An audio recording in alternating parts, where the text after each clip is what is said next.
We are recording the interview of Pierre Casco. This interview is being conducted by Glenn Dare from the collaborative efforts of the Wright State University Veterans Voices Project and the Raytheon Company. This interview is being recorded in Washington, D.C. and Raytheon. It is 11:30 p.m. So, Pierre, where and when were you born? I was born in San Francisco, California on I think a nice afternoon, actually, on June 25th, 1984. Tell me a little bit about your parents.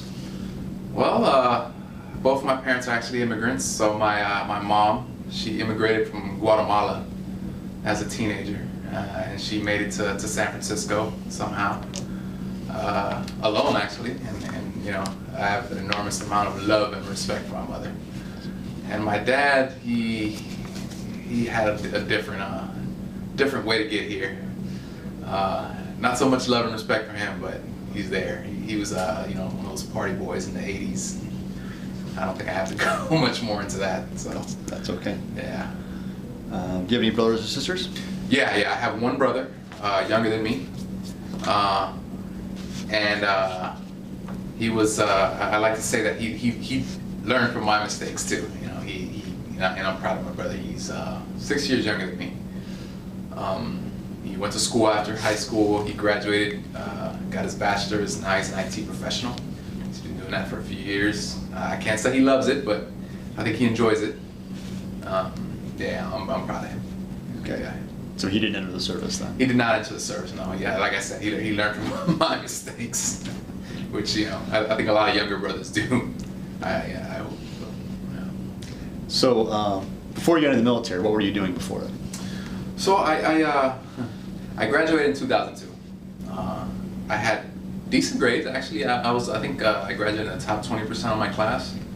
A class about 500 around there. So you know, I had good enough grades to go to college, and I applied, and I got accepted to Florida International University, I believe.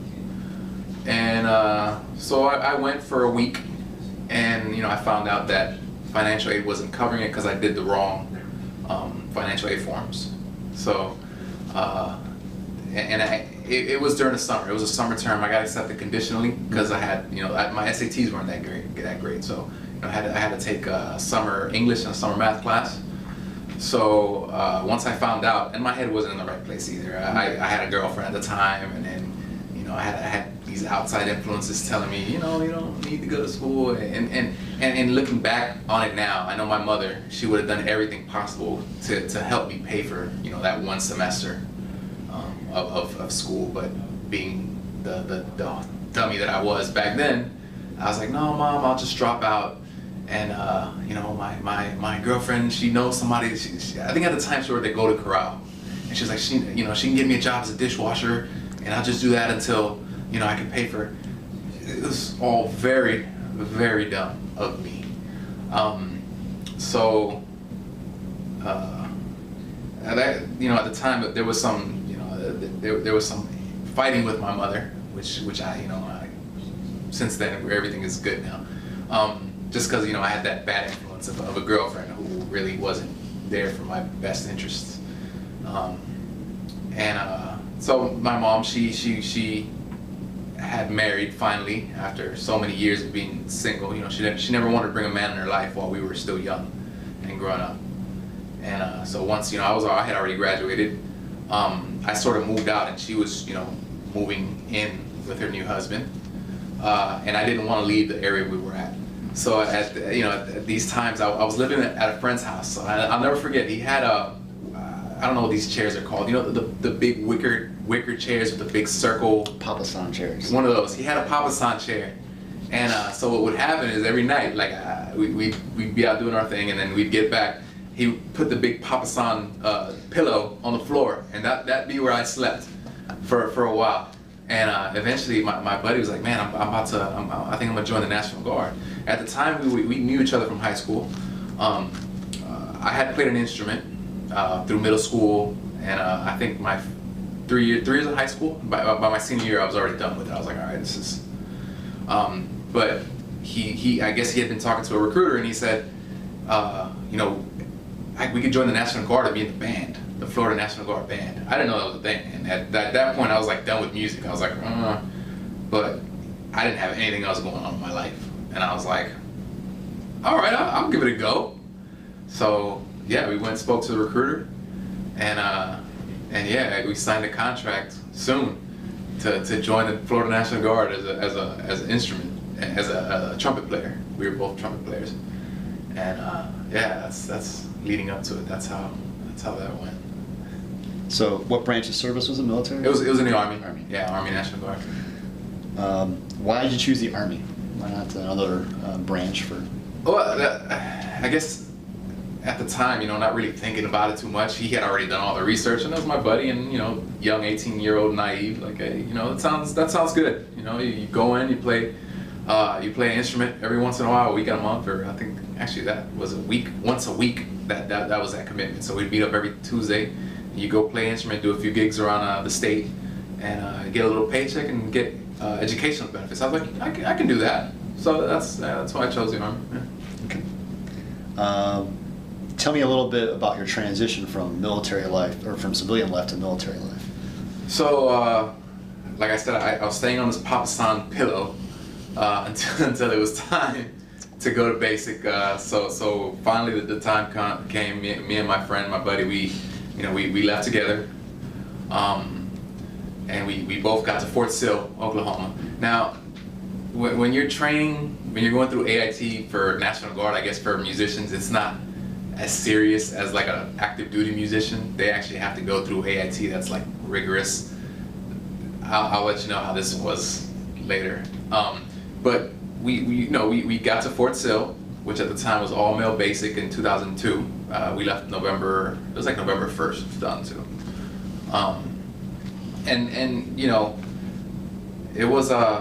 It wasn't hard for me. I've never been the type that really has stressed out about certain things. I'm pretty easy come, easy go. I'm not sure where I got that from, but it's always been beneficial for me, because I've never really let anything get to me, even at the most stressful times. So it wasn't a very hard transition at all. So while you were in the military, did you receive any kind of special training for music, or any other training you attended? So what AIT was for me as a National Guardsman and my buddy was essentially they put us with the Fort Sill band, and it just so happened that at this time they were getting ready to tour like the Midwest or something.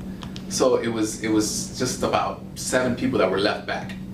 It was me, myself, my buddy, and then a few other people that just were hanging out. Now, since we were trumpet players, they made us, the last 2 remaining trumpet players, they made us compete against each other on who was gonna do, because we still had to do funerals.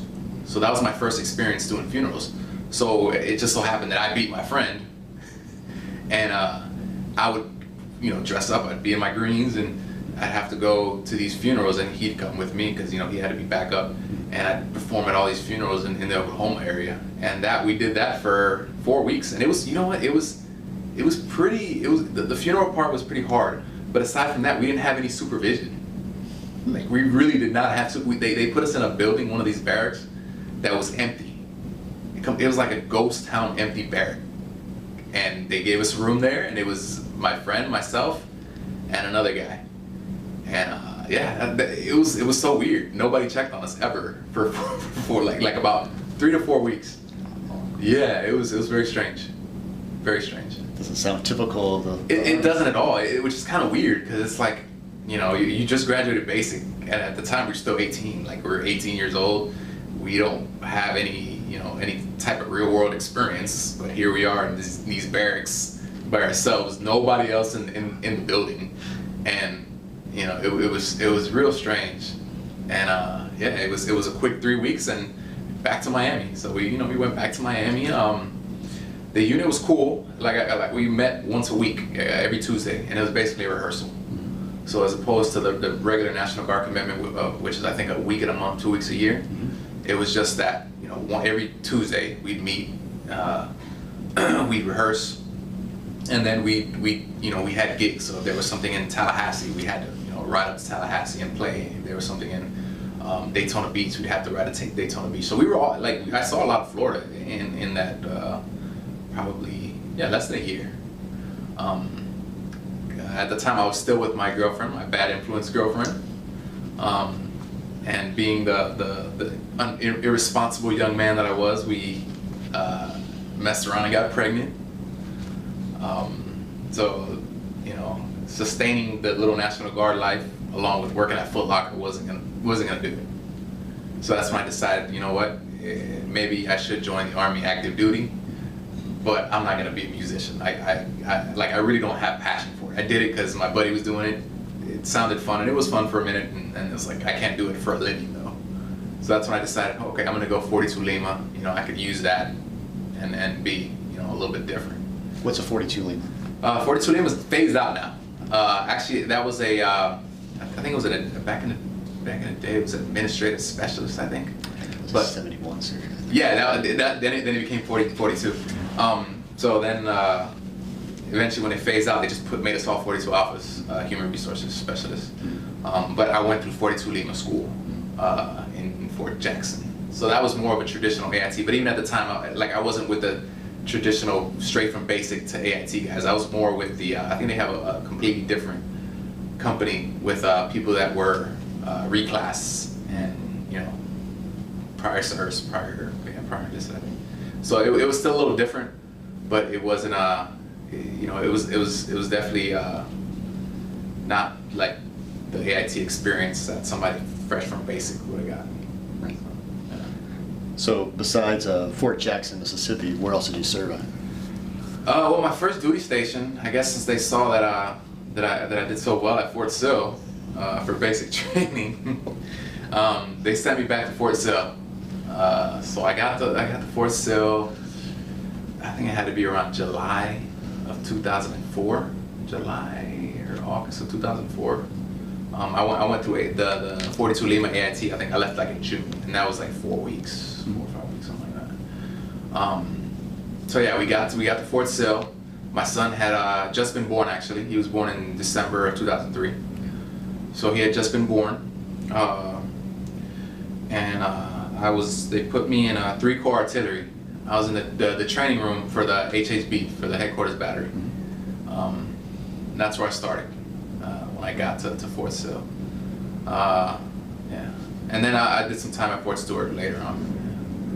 Did you serve your entire time at Sill? Or? No. I was at Fort Sill from 2004 to 2008, and then we. It's a long time, actually. 4 years. 4 years. Time.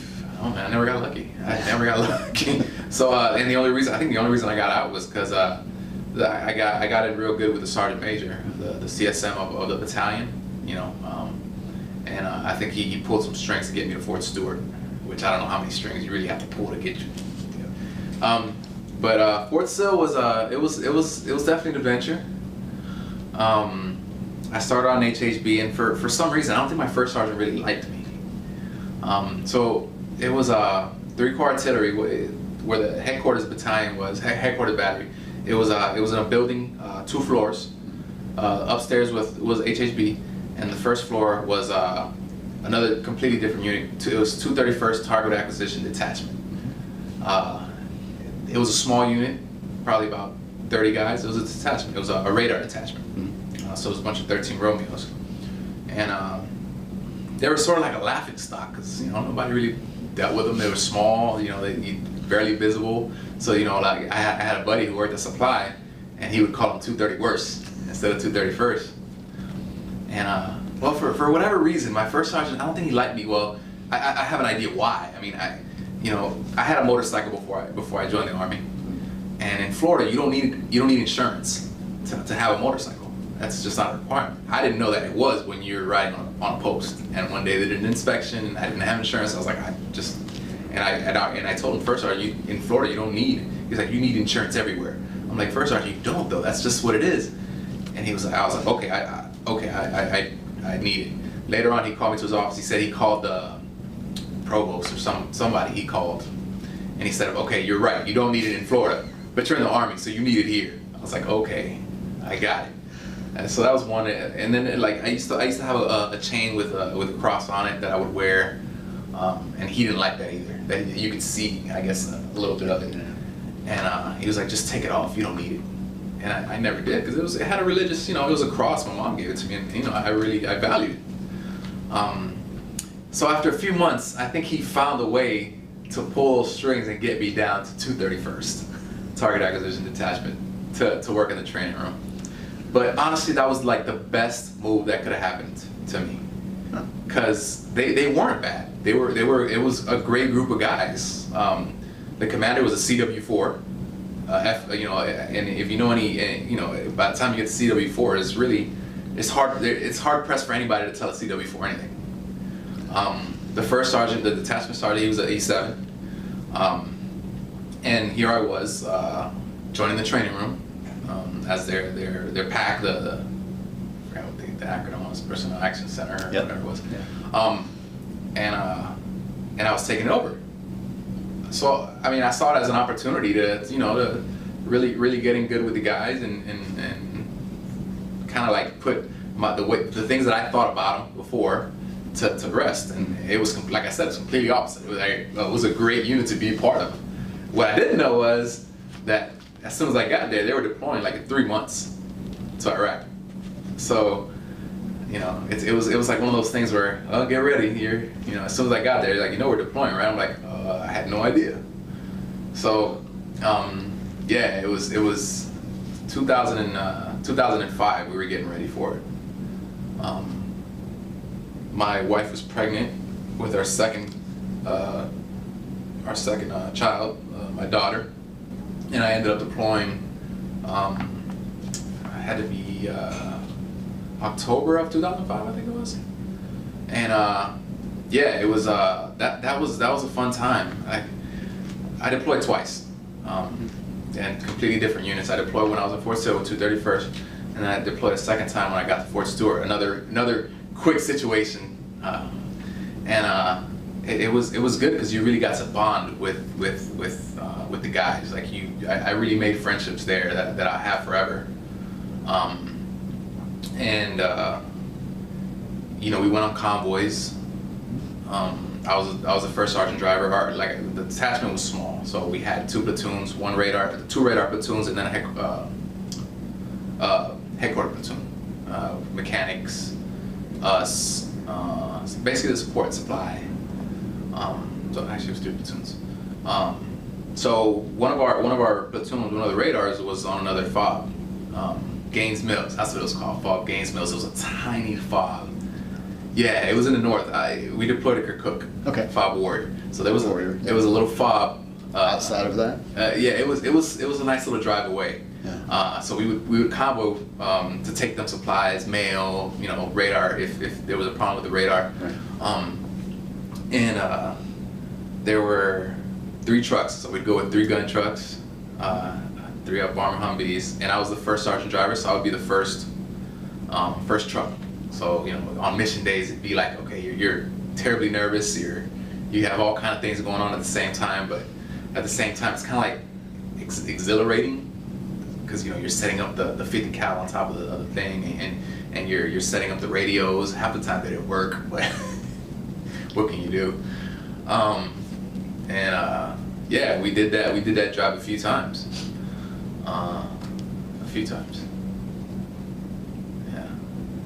So that was during your first deployment. First deployment. Yeah, first deployment. These guys came in there quick. So when did you deployed again? When you went to Fort Stewart? Fort Stewart, yeah. And where did you go then? That we were down south to Lille. That was I forgot the name of that FOB. It was an easier deployment, but it wasn't as, I say fun, but it was so much different. Like the first time, like we were actually like in FOB Warrior. I don't know if you knew anything, but back then in 05, 06, like we would catch rocket fire, mortar fire every day on that base, and you would hear the sirens, and it was like eventually you just got used to it. Like all right, whatever. Lille was way easier. I mean, I didn't have to do any convoys at that time. I was on base all the time. They never asked me. It was a petroleum company when I got to Fort Stewart. But they didn't do petroleum operations. They did convoys. They were truck drivers basically. They got trained. They got I think they all got CDLs actually out of it, which is good for them. But yeah, they ran. I think one platoon ran the big trucks, and the other platoon was in MRAPs doing security. But the first time, I actually did convoys. I was out the wire all the time. So my daughter was born while I was out there. I missed her birth. And I managed to, when the commander told me, he's like, well, we're gonna give you leave now. That way you can go at least be with her for within her first week and see her. Of course I was thrilled. I was getting to see my daughter for the first time. That week, those two, that time while I was gone, they got hit with an IED. The first truck, which would have been my truck, it got hit with an IED. And luckily it wasn't like nobody really, nobody passed away, nobody died.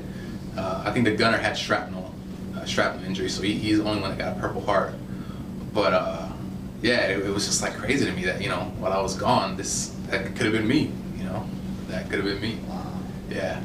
And then after that, we had like I said, our commander of CW4, he made it that where we didn't have to take convoys anymore. So if I had to go to the next big FOB, which I forgot where it was, we were attached to 101st and 18th FA Brigade.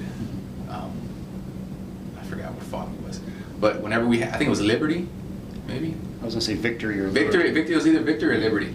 So whenever we had to go, he made it to where we went in helicopters. So we were always in Black Hawk Chinooks after that, because I guess it was kind of like tempting fate. Like we really didn't have to go out on convoys anymore, because eventually they moved the radar back to our base. But that happened, and it was like we really don't have to go out anymore. Let's if we're gonna do it, let's go in helicopters. So from then on, like whenever I had to go to another FOB to turn in paperwork or leave paperwork or award stuff, it would all be Black Hawk, and I would go with him or with my my NCO, big man, guy from Brooklyn. Love that guy. He's 13 Fister. He was like I still talk to him now. He's a great guy, yeah. So after that, the deployment was pretty. It was a lot easier just because we didn't have to go on the convoys anymore. But at the same time, it was it started getting a little monotonous. But eventually we got back. We built great relationships while I was out there. I mean, I'm sure you know what it's like when you're around guys in that different type of setting. But compare that to my second deployment. My second deployment, it was, I guess since it was a big company, it wasn't a small group of guys, it was kind of harder to really get that connection. So I had connection with the guy that I was in the training room with. But aside from that, I mean, it wasn't as action packed. Right. Never really saw that much action. It was 2008, 2009. It was already kind of dying down, at least in the south of Iraq. I probably caught rocket fire once, if that. So, yeah, polarizing, like completely different experiences with those two deployments. Yeah, way different. So, let these guys go.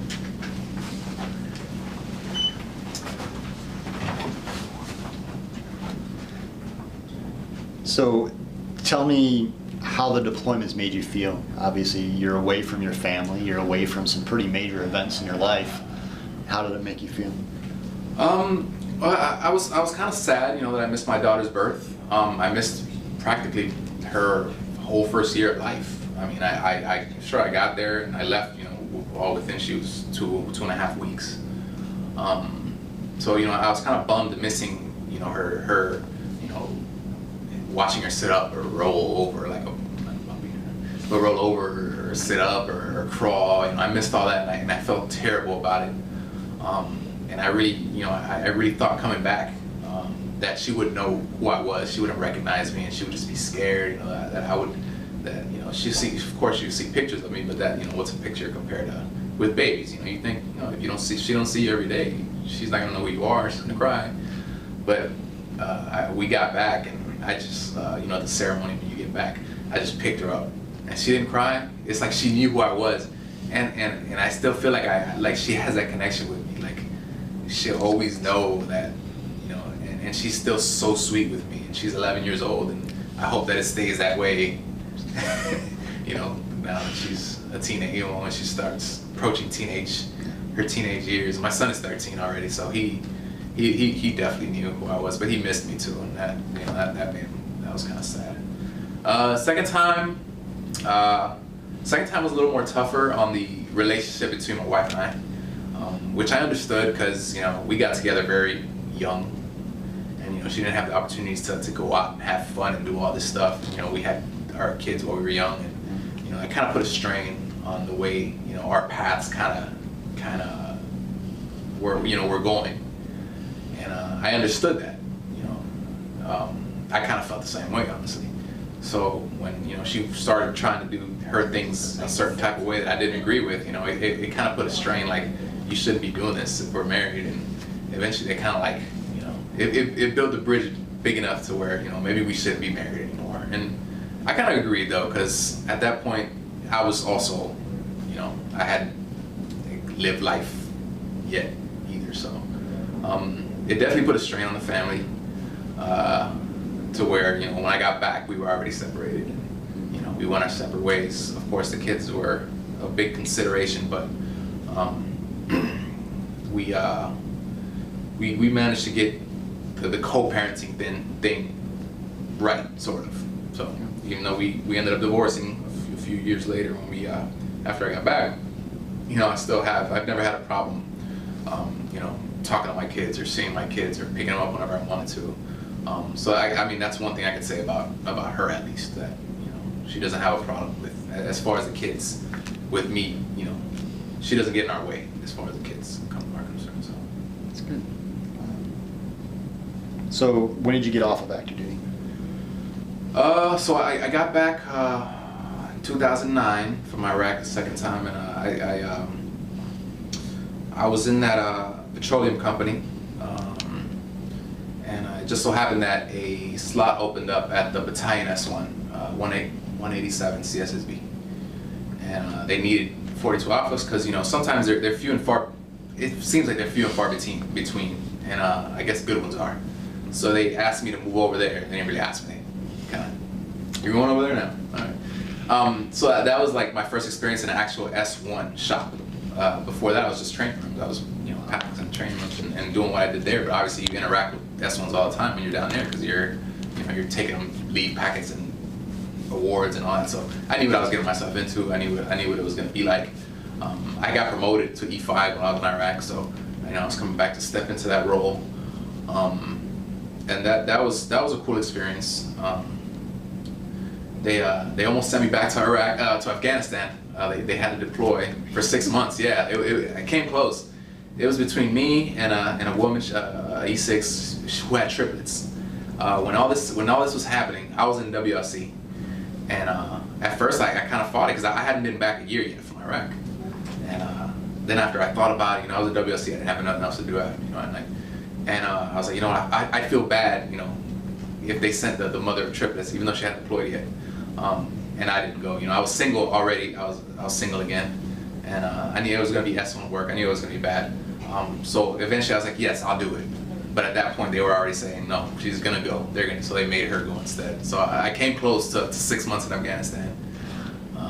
But I guess I'm glad I didn't go because, you know, I would have liked that. So I got out in 2011.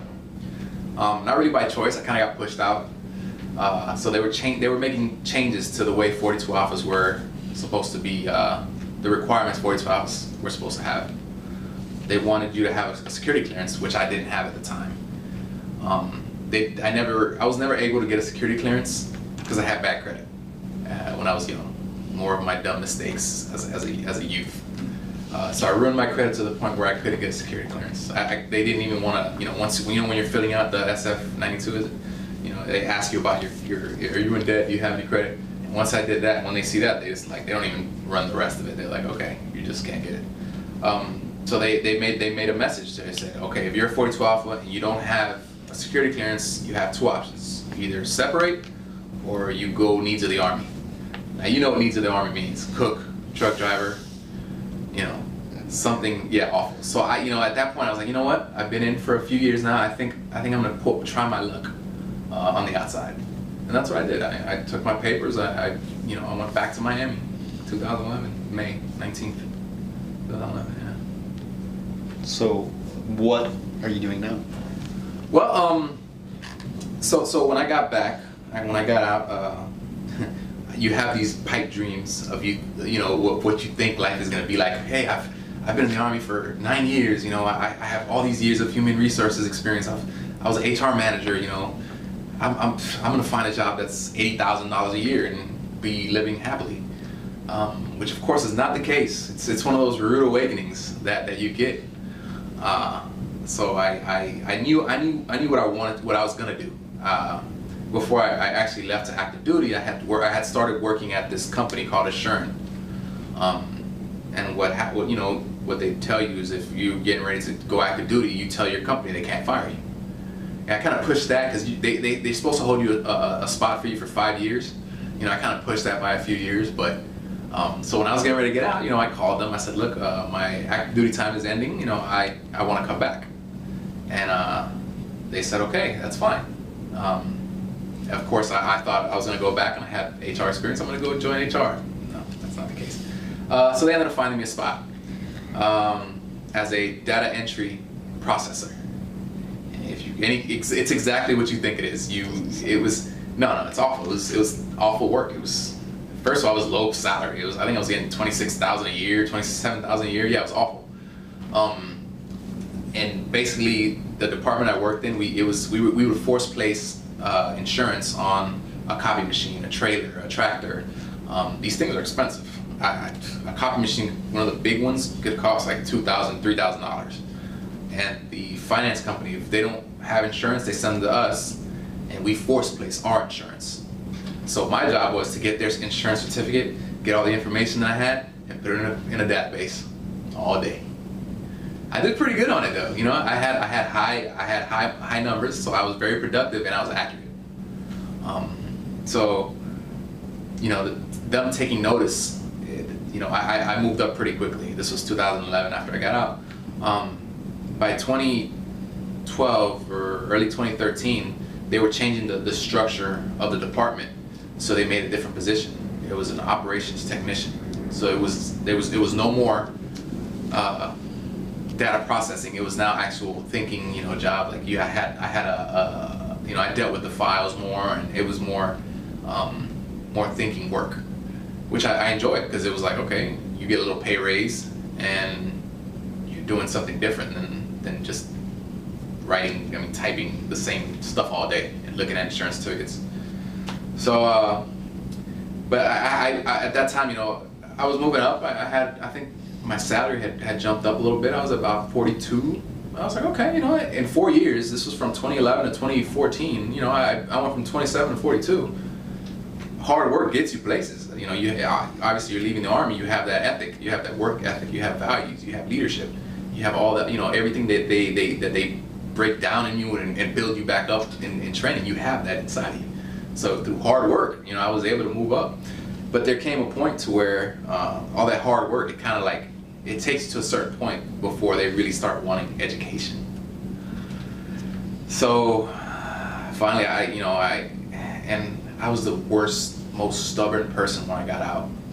I felt that I didn't need it because I had hard work, because I'm a hard worker. I said, no, if I have hard work, I don't need an education. I'll just work my way up. And that was the mind frame that I had for so many years. I was so stupid. And eventually, after I saw that, okay, a lot of doors were being slammed shut because I didn't have a degree, even though I knew how to do the job. There was plenty of jobs that I knew how to do because I dealt with them on a daily basis. It was like a business analyst role. I dealt with all the business analysts. I was doing their job basically sometimes. And when I couldn't get into those positions because I didn't have a degree, I said, you know what? Maybe it's time to reevaluate. So it's funny that the only reason that I got interested in going to school was because of my ex-wife. She mentioned that her husband, because she remarried, had just started school, and that the school is paid for, the community college is paid for, and he gets BAH on the side. I was like, BAH? Really? For the school? Well, I could use the extra money.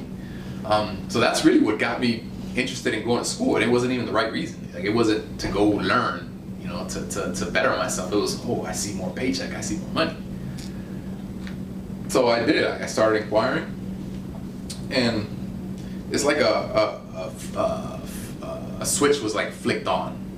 I was preparing for my my placement exams.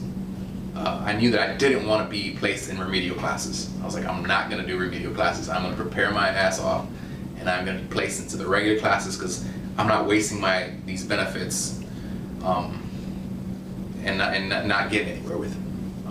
So I guess during that preparation and really doing it and actually taking a test and doing awesome. I think I only missed one question on the math part. I was like, you know what? I'm not that bad. So then, you know, the money was, it was still cool, but it was like, it wasn't the main reason anymore. Now at this point, I wanted to see how far I could go. So of course, you know, me lacking confidence in myself. I mean, we were talking about a gap of any type of schoolwork from 2002 up until 2014 when I restarted. I didn't have the confidence in myself. I didn't know that I didn't know how far I can go, what I could do. So I thought I'd pick something easier, even though it's not really easy. And so I went the business administration route. I figured it's real general. It could be used everywhere, and I could use it here. I could use, I can get my bachelor's degree eventually, and stay here and move up in the company. So I did that, and what happened was I was moving along. Every time I thought I was taking my last math class, it wasn't my last math class. I ended up taking another one. And when it came time to graduate with my AA, I had like a 3.5. I had an A in every class that I took except for one, which is a stats class, which I don't like stats. So when it was time to transition, I was looking at different universities in the area. I wanted to stay in Miami. So it was either Florida International University, a school that I looked at, previously when I first graduated. And then the University of Miami was always there, but I was afraid because when you're from Miami and you've been there all your life mostly, and you see the University of Miami, you think it's like a high institution. Like if it's Ivy League, it's not. It's an ACC, but you think that it's Ivy League just because it's so hard to get into. It's a private school. It costs so much money, and that was in my mind. It was blocking me. I was like, I had looked at the requirements and I was like, do I fit in? Would I get accepted? So I didn't even look at it. I applied to Florida International because that was the natural progression. You went to community college and then Florida International takes you automatically if you get your AA from a Florida community college. So that was my progression. So I did that, and when I, prior to graduating, I went to speak to an advisor at the community college, and I was telling him about that I was interested in going to the University of Miami, but I didn't think that I would be accepted. I didn't think that I could pay for it. He was like, dude, what are you worrying about? The worst thing that can happen is they say no, just apply. I said, you know what, you're right.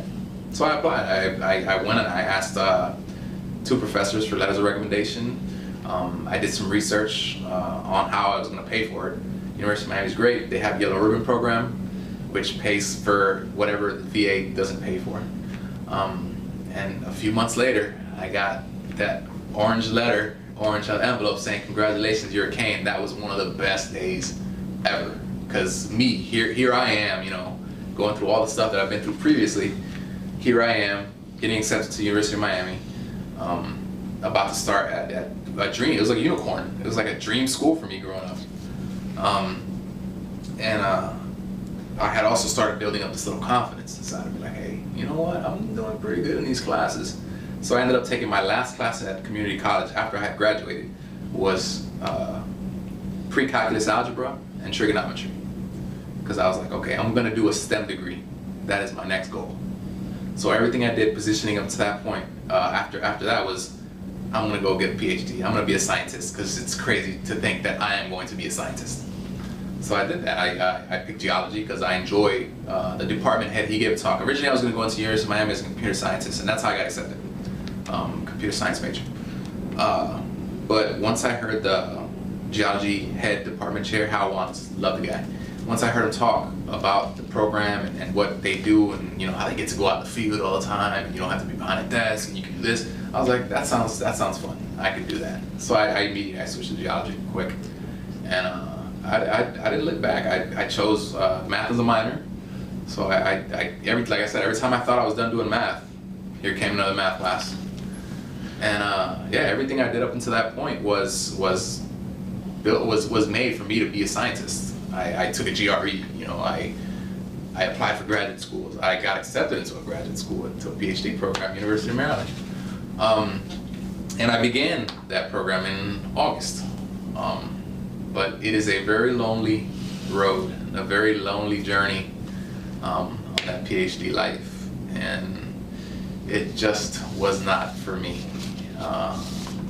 So some of the most rewarding and fulfilling work that I've done has been as the president of my chapter of the Veteran Students Organization at the University of Miami.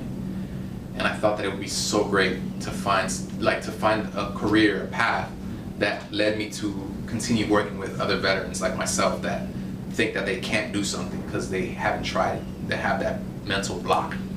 And you know, that's something that I'm working towards now. I'm trying to find that kind of perfect opportunity where I can really make an impact in other vets' lives. And yeah.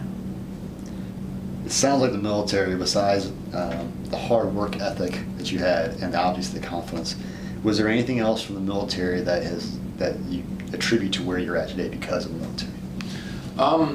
Yeah, I mean, definitely post 9/11 GI Bill. I made a lot of great friends who have been, you know, great supporters of mine, and they've cheered me on this path. Big man, he kind of went through it too. He retired actually because and he went back to school, and I think he just graduated with an IT degree, and he works with Cisco, I think, like a tech, which is kind of funny because big man's older, you know. It's like the big man doing IT. But yeah, definitely a lot of friends that have always been real supportive of me and the path that I've taken. And then, you know, it definitely has built up a little bit of confidence and really establishing values. And I mean, just the fact that that I transitioned over into, you know, from military to a veteran, I feel like that's opened so many doors. You know, even going through school and joining the Student Veterans of America, which is one of the greatest organizations for student veterans, if not the greatest.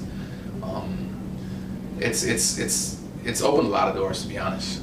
Even right now, as I'm looking for my next step, it's really helped. Like, I've met a lot of people that are passionate about doing what I want to do. So I have plenty of brains that I can pick, and trying to get to where I want to go. So it's been a good ride. Yeah. Just 2 more questions, all we have left. Is there anything in our interview that we've had today that we haven't had a chance to discuss, something you wanted to talk about that you didn't get a chance to talk about?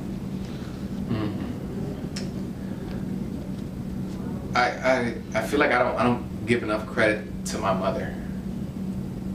My mother, single mother. She raised my brother and I for, you know, our whole lives. My dad, he was out partying, and so eventually she got away from him because, you know, he was not a good dude. And to this day, I really don't talk to him. I don't think he's ever met my kids, to be honest. But that's fine with me. Like my stepdad, which I don't call him stepdad because it was weird. They got married when I was an adult, so it was kind of. But I have love for him. He's a great dude. He actually just retired from the post office. He's very happy about that. But my mom, man, she did so much with so little. You know, she came to this. She didn't have a high school education when she came. She was a teenager. She legitimately crossed. She had to be 15, 16 years old into this country by herself. And for her to raise, you know, my brother and I, it's like I have major respect and a lot of love for her. Yeah, that's great. Yeah. What message would you like to leave for someone who is to come back and look at this video? What message would you want to tell them? Live your dream. Like, don't feel like you can't do what you want to do. Like, find something you love, something you're passionate about, and do it. Like, find a way to do it. Don't just feel that you know don't feel discounted. Like don't discount yourself from trying to do what you really love. If you love science, do it. Don't think just because you're a veteran that you don't have the aptitude to do math or to do physics or to do anything like that. Like, if you work hard enough and those values are inside of you, do it. Do what you love, because if not, you're gonna regret it. And Yeah, that's a good message. Yeah. All right. This concludes our interview. I want to thank you for your time and also thank you for your service. Thank you.